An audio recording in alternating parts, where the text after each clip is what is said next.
خسرہ کے لیے ضروری ہدایات۔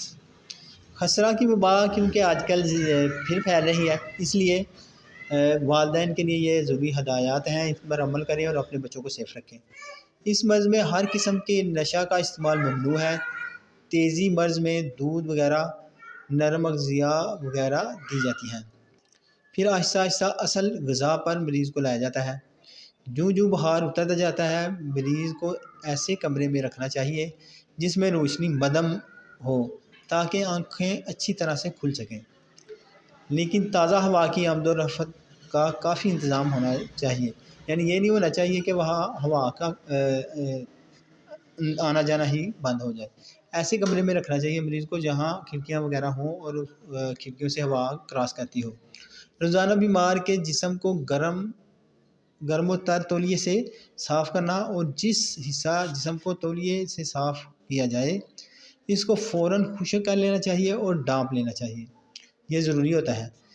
اگر بوقت صبح آنکھیں مندی ہوئی ہوں تو نیم گرم پانی سے تر کر کے ان کو کھول لینا چاہیے۔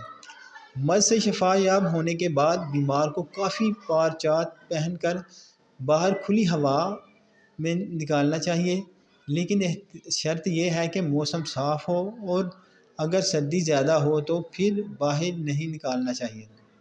مبادا برونکائٹس، نمونیا وغیرہ کے امراض نہ آزمائیں۔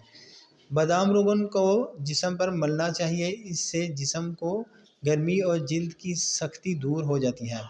قبض کی صورت میں بادام روغن کا 1 چمچ اندر بھی پلانا چاہیے۔ ہاتھوں اور پاؤں پر ویزلین ملنی چاہیے۔ مریض کو پینے کے لیے تازہ پانی، دودھ اور لیمونیڈ وغیرہ دینے چاہیے۔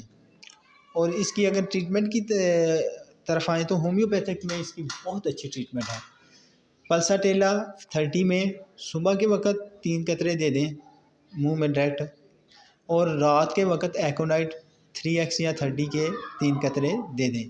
تو ایسے رپیٹ کرنے سے انشاءاللہ آپ کا بچہ جو ہے اس وبائی مرض سے بھی بچا رہے گا، یعنی کہ جب ایک بچے کو ہو جائے تو دوسروں کو یہ پلا سکتے ہیں آپ، تاکہ دوسروں کو نہ ہو، اور اگر جس کو مرض ہے اس کو بھی آپ پلائیں تو انشاءاللہ بہت جلدی مریض کو ریلیف ملے گا۔